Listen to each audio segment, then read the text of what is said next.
Hi, Bruce Mieshta here, and in this segment I'd like to provide a brief introduction to the SIPOC framework, which stands for Suppliers, Inputs, Process, Output, and Customer. Now the goal of the SIPOC framework is to describe a process very succinctly, usually on one piece of paper. If we start with this middle section process, the idea is to summarize the activities of that process in approximately 5 plus or minus 2 steps. So between 7 and 3 steps is the rule of thumb for how many steps you should be thinking of using to describe the process. If you have fewer than 3 steps, like 1 or 2, I think you're aggregated steps together that should be broken apart for clarity. On the other end of the spectrum, if you've got 15 or 20 steps, you're probably getting into a level of detail which is not describing the process steps, you're actually getting into the instructions of how we do the process as opposed to describing the what of the process. So 5 plus or minus 2 steps as a rule of thumb. The output, in general, if you're dealing at a low level in an organization, not at a corporate or institutional level, but at a low level of operation, generally speaking, there is one output to a process. Or you should be really thinking about describing the output or result of this process in one item, one thing. If you have many, many outputs, it usually is a sign that you're dealing at a very high level of abstraction, or you're getting into a level of detail. So for example, if we were running a corner coffee shop, and this process was the coffee making process, say for the pour over method of making coffee, then without making it too complicated, you would say the output is a cup of coffee.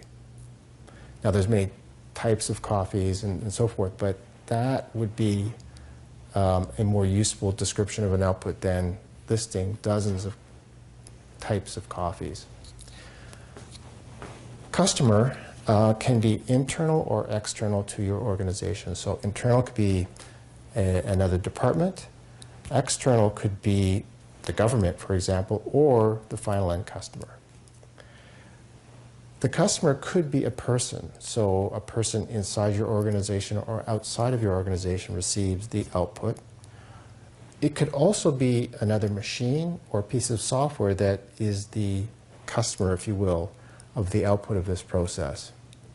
In fact, you can imagine this process being a piece of software that has an output that flows into another piece of software. It could be a machine producing something that then is passed to another machine to be further processed. The customer for a given process could be an intermediate customer, because that customer is going to be another process that does something to that result and passes it on, or it could be the final or end customer of our organization. And finally, when you're doing the SIPOC, you should be open to the fact that there could be different segments or types of customers.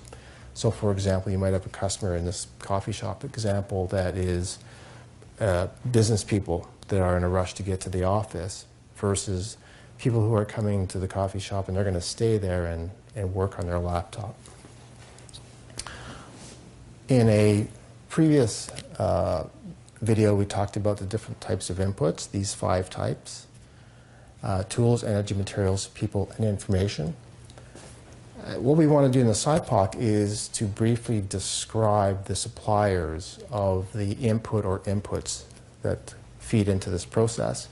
And again, just like our customer description, suppliers could be internal to our organization or external to our organization.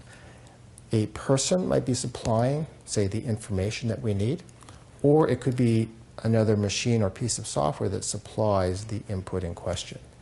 And then finally, we might have suppliers of different types and segments. So for example, you might have a supplier that is local versus suppliers that are offshore, etc. So that's a brief introduction to the SIPOC framework to summarize a process.